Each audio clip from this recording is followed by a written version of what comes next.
नमस्कार दोस्तों, एक बार फिर से आप सभी का हार्दिक स्वागत है आपके ही अपने इस निशुल्क यूट्यूब प्लेटफॉर्म के ऊपर डॉक्टर गढ़वाल से इंग्लिश। आपके सवाल हमारे जवाब series for all the competitive examinations में आपका इंग्लिश सब्जेक्ट में पार्ट नंबर 29 पे अपन बात करेंगे और यहां जो सवाल आप कर चुके उनसे आगे बढ़ेंगे। सवाल आप कर चुके 252 तक आपका। अब क्वेश्चन है 253, were it not for the heavy fog the flight on time. तो यहां चेक करें बच्चा, ये जो सवाल है ये डेफिनेटली सवाल किसका है आपका, वहां पर कंडीशनल का सवाल है और कंडीशनल के नेचर के अंदर बच्चा यहां पर आपको क्या दिया, वर्ब दिया है। वर्ब क्या है, वर्ब का सेकंड फॉर्म है। इट मींस ये कंडीशनल दूसरा है, अनरियल है, हिपोथेटिकल है। उसके दूसरी साइड में क्या आना चाहिए आपका, वुड प्लस वर्ब का फर्स्ट फॉर्म आना चाहिए। कायदे से ये होता है, यहां लगना चाहिए वुड प्लस वर्ब का फर्स्ट फॉर्म। ठीक है, अगर ये नहीं है तो फिर ये कंडीशनल जाएगा मिक्स्ड कंडीशनल में चला जाएगा। तो पहले ये चेक करो, यहां पर विल है, विल का इसमें कोई रोल नहीं होगा। ठीक है, कि were it not for the heavy fog, काश वहां पर भारी भरकम कोहरा नहीं होता, द फ्लाइट ऑन टाइम, तो फ्लाइट वहां सही समय पर आपका उड़ चुकी होती। अब यहां पर हैड डिपार्टेड है, इसकी आवश्यकता वहां पर अपने पास में है नहीं। वहां पर वुड के साथ में बच्चा आप वहां पर डिपार्ट ले सकते हो, डिपार्टेड नहीं ले सकते। मॉडल आपका वहां दिया हुआ है, बीच में कुछ ना कुछ पार्टिकल होना चाहिए। अब ये जो सेंटेंस बन गए मिक्स्ड कंडीशनल का आ गया। ठीक है, और मिक्स्ड कंडीशनल में क्या होता है कि दूसरे के साथ तीसरा, तीसरे के साथ दूसरा, ऐसा कन्वर्ट किया जा सकता है। तो यहां पर ये दूसरा कंडीशनल था, ये मेरे पास नहीं मिलता है, तो इसका जो सेकंड प्रेफरेंस होता है वो ये बन जाएगा, कौन सा, वुड हैव प्लस वर्ब का थर्ड फॉर्म। इस तरीके से तो आंसर बनेगा वुड हैव डिपार्टेड, ये लीजिएगा। क्लियर, अगले सवाल पे आ जाएं। Next question, if I had expected the offer, if I had accepted the offer, अगर मैंने ऑफर को स्वीकार किया होता, आई इन लंदन नाउ, तो अब मैं लंदन में रह रहा होता। यहां फिर से इफ दिया है, तो एक बार फिर से यह सवाल मेरे पास बच्चा किसका है आपका, कंडीशनल नेचर का है, शर्तात्मक वाक्य का है आपका। यहां पर हैड के साथ में वर्ब का थर्ड फॉर्म दिया, मतलब थर्ड कंडीशन है आपका, या फिर आप कह सकते हैं इम्पॉसिबल है, अनएक्सपेक्टेड है आपका। तो उधर लगना चाहिए वुड या शुड या कुड या माइट प्लस आपका हैव प्लस वर्ब का थर्ड फॉर्म। तो वुड या शुड या कुड या माइट में से एक चीज चेक करो बच्चा, यहां पर ये विल, ये तो नहीं है। ठीक, लेकिन वुड या शुड या कुड या माइट के साथ में क्या होना चाहिए, हैव होना चाहिए। तो यहां वुड के साथ में आपका हैव नहीं है, यहां वुड के साथ में हैव नहीं है। ठीक है, अब अपने पास में ये पार्ट है आपका कौन सा, वुड हैव लिव्ड। तो ये जो आंसर आपको देखने को मिल रहा है ये सही लग रहा है ना। ठीक है, मैं इनमें से एक को काटूंगा, अभी एक को वहां पर नहीं काटूंगा। मीनिंग लेना कौन सा, अगर मैंने ऑफर को स्वीकार किया होता तो मैं अब लंदन में रह रहा होता। ठीक है, तो रह चुका होता ऐसा नहीं आएगा। रीजन सुनना, अगर मैं वुड हैव लिव्ड ऐसा लेता हूं, जैसे मैंने इसको काटा है ना आपका, उससे पहले ये चेक करना है यहां पर काम पूरा हो चुका है। ठीक है, नाउ है वो किसको शो करता है, कंटिन्यूअस नेचर को शो करता है। नाउ कंटिन्यूअस नेचर को शो करने का मतलब जो फ्यूचर परफेक्ट है वो किस में चला जाएगा, फ्यूचर परफेक्ट कंटिन्यूअस में। स्ट्रक्चर के बेस पर ये आना चाहिए, लेकिन ये वहां पर अप्लाई नहीं होगा। तो ऑटोमेटिकली जो आंसरेबल सिचुएशन है वो इसमें चले जाएगी, कौन सी में, would plus be plus verb का फर्स्ट फॉर्म प्लस आईएनजी, ऐसा पार्ट। ठीक है, हालांकि आप नाउ हटा दीजिएगा, नाउ हटाते इसका आंसरेबल सिचुएशन यहां पर आपका निकल कर आ जाता है। अगले सवाल पे आओ, री इन्फोर्समेंट का फोनेटिक ट्रांसक्रिप्शन बताना प्लीज। कि सर हमारे पास में एक वर्ड है कौन सा आपका, री इन्फोर्समेंट। री इन्फोर्समेंट का मतलब होता है बच्चा आपका वहां पर पुनः बलन। क्या पढ़ते हैं इसे आपका वहां पर, पुनः बलन। इस तरीके से इसका अगर मैं हिंदी में उच्चारण लिखूं तो इस तरीके से आएगा, री इन्फोर्समेंट, इस तरीके से लेगा आपका।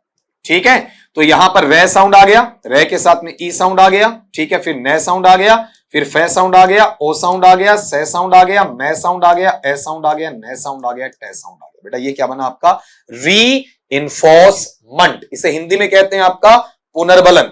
और ये भी ध्यान रखना बेटा, यहां पर मंट अपने पास में क्या है, सफिक्स है। और जब मंट आपका सफिक्स का काम कर रहा है तो इसके पहले वाले सिलेबल पे लगेगा, पहले वाला सिलेबल ये रहा, इस तरीके से चलेगा, री इन्फोर्समेंट। ठीक है, हिंदी में हम इसे कहते हैं आपका पुनर्बलन। क्या पढ़ेंगे बच्चा आपका, पुनर्बलन। अगले सवाल पे आ जाओ, 257। ये जो वर्ड बहुत बहुत शानदार वर्ड है, इसे मैं केवल एक बार स्पेलिंग में पढ़ना चाहूंगा बच्चा आपका, CRECHE। ठीक है, ये वाला पार्ट। और ये आप कई बार देखते हैं कि आपका मोबाइल है, उसके अंदर भी आपको वहां पर मेमोरी है, उससे जुड़ा हुआ ये चीज पूछ लिया जाता है आपका। ठीक है, तो यहां पर इसे क्रेश पढ़ेंगे, क्रेची पढ़ेंगे, आपका क्रेशे पढ़ेंगे, ये आपको देखना है। ठीक है, एक बार फिर बोल रहा हूं अपने पास में CRECHE, इसे क्रेश पढ़ूं या फिर आपका वहां पर बच्चा अपने पास में क्रेशे पढ़ूं आपका, ठीक है, क्रीच पढ़ूं, अलग अलग वर्ड्स आपको वहां पर देखने को इसमें मिल रहे हैं। जो संभावित अपने पास में बनता है उसको आप एक बार साइड में लेके जरूर लिखें कि कौन सी संभावना वहां पर आपको देखने को मिलती है। अब ये सारे सही होंगे या सारे गलत होंगे? क्या ये क्रेश होगा? क्या ये क्रेच होगा? क्या ये वहां पर आपका क्रेशे होगा? क्या फिर बेटा आपका वहां क्रेचे होगा? क्रेशे ही होगा, ठीक है। ये जो लगभग लगभग हमारे पास में क्राउड के बोले हुए शब्द हैं, हमारे कानों तक पहुंचते हैं, उसके अकॉर्डिंग अपन पढ़ रहे हैं आपका, ठीक है। तो इनमें से कौन सा वहां पर आपका साउंड होना चाहिए? अगर अंदाजा सही लगाया है तो आप इसे पकड़ सकते हैं। इसका उच्चारण बेटा इतना रहता है, कौन सा? इस तरीके से, क्रेश। ये जो पहले आया ना, ये वर्ड इसमें आपका वहां पर काउंट किया जाएगा, ठीक है। इसको अलग करके देखते हैं। कै साउंड है, रे साउंड है, ए साउंड है और बच्चा आपका शय साउंड। क्या हो गया बताओ आपका? क्रैश। इस तरीके से अगले पे आ जाओ। The synonym of the word daunting is, ठीक है। ये भी वहां पर आपका देखो, बच्चे ने जो सवाल भेजा है, इस तरीके से अगर सवाल भेजते हो तो बेटा वहां पर बहुत अच्छा लगता है, बहुत प्यारा लगता है आपका।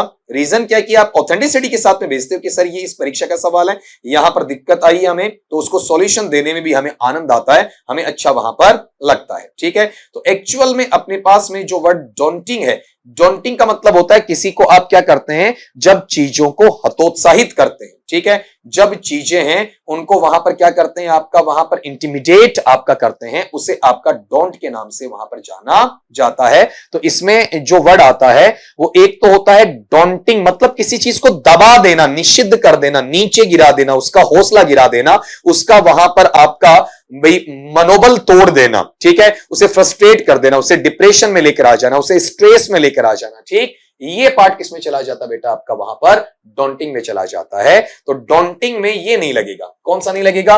रीअश्योरिंग। रीअश्योरिंग का मतलब तो पुनः आश्वासन देना होता है। इनवाइटिंग का मतलब आमंत्रित या निमंत्रित करना होता है। अपीयरेंस का मतलब होता है आपका प्रस्तुति देना, वहां पर आपका रखा जाता है। तो ये जो पैटर्न है कौन सा बताओ? देखिए आपका फॉर्मिडेबल, इस तरीके से वहां लिया जाएगा। और अगर आप इस सेंस को वहां काउंट करते हैं, कौन से को?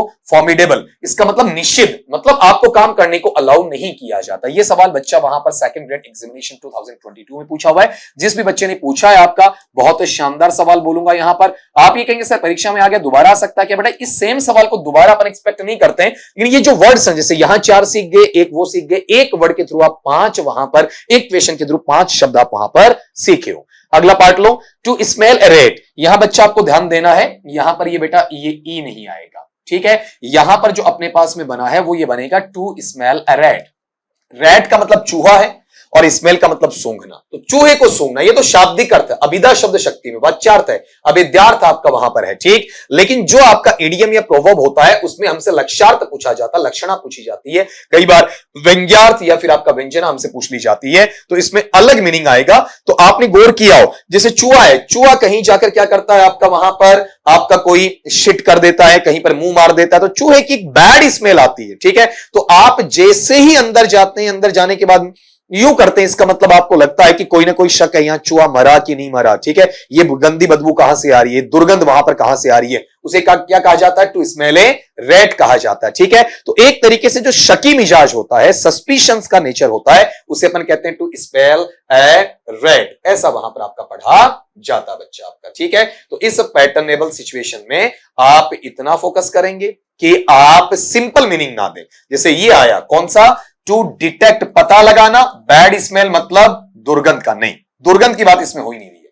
टू मिसअंडरस्टैंड मतलब गलत समझना, ना, धारणा की कोई बात ही नहीं है। टू सी हिडन मीनिंग, छिपे हुए अर्थ को तलाश करना, ये तो क्लैरिटी ले आएगा, डाउट बचा ही नहीं आपका वहां पर, ठीक है। जब आप स्मेलिंग की बात कर रहे हैं, इसका मतलब आपको ऐसा लगता है कि कोई चाल चली जा रही है, उस पर आपको शक लगता है, संदिग्ध अवस्था में आता है, उसे पढ़ा जाता है टू सस्पेक्ट ए ट्रिक। और ये किसके बराबर है? टू स्मेल ए रैट के बराबर। अगले सवाल पे आ जाओ। नेक्स्ट वाला सवाल इतना ही है बेटा आपका। अगला सवाल कहां से लाएं, बच्चों ने आपका भेजा ही नहीं है, ठीक है। एक पीपीटी पढ़ी थी तो मैंने सोचा कि सवाल है। आज जो आपने सवाल भेजे इनसे डेफिनेटली लगता है कि बेटा आप पढ़ाई के मूड में हैं और पढ़ने के तरीके के साथ में आप वहां पर आगे बढ़ रहे हैं। ऐसी स्थिति है वो मुझे अच्छी लगती है, उन सवालों को क्लियर करवाना, उन्हें एक्सप्लेनेशन के साथ देना, हमें भी आनंद आता है। आप बच्चों ने आज फोटो वोटो कुछ नहीं भेजी, टाइप करके भेजा है, ठीक है, तो हमारे टेक्नीशियन को भी दिक्कत नहीं हुई, मुझे भी दिक्कत नहीं हुई, इजीली आपके सवाल निकाल लिए। आगे मैं ये भी कर रहा हूं कि बच्चा कहता है कि सर अभी आपका ये आप हमारे वाला नहीं लेकर आ रहे हो, दूसरे बच्चे का सवाल लेकर आ रहे हो। तो जैसे बच्चा मैंने 29 में करवाया, इसी दौरान किसी का सवाल आया, ये वीडियो पब्लिश नहीं हुआ अभी, ठीक है, और उसके पहले किसी बच्चे के सवाल और भी आ गए, तो बेटा वो 31 में जाएगा, तो बच्चे को मैं लिख दूंगा कि इतने नंबर के आपके सवाल हमारे जवाब की सीरीज है, उसके अंदर आपके सवाल का जवाब दिया जाएगा। ये लेटर ऑन आपको वहां पर मिलने वाला है। तो अगले में मिलते हैं आपका पार्ट 30 में, आपके सवाल हमारे जवाब में, अच्छे सवालों के साथ, डिटेल्ड एक्सप्लेनेशन के साथ। तब तक के लिए स्वस्थ रहिए, मस्त रहिए, लेकिन बेटा वहां पर पढ़ते रहिए।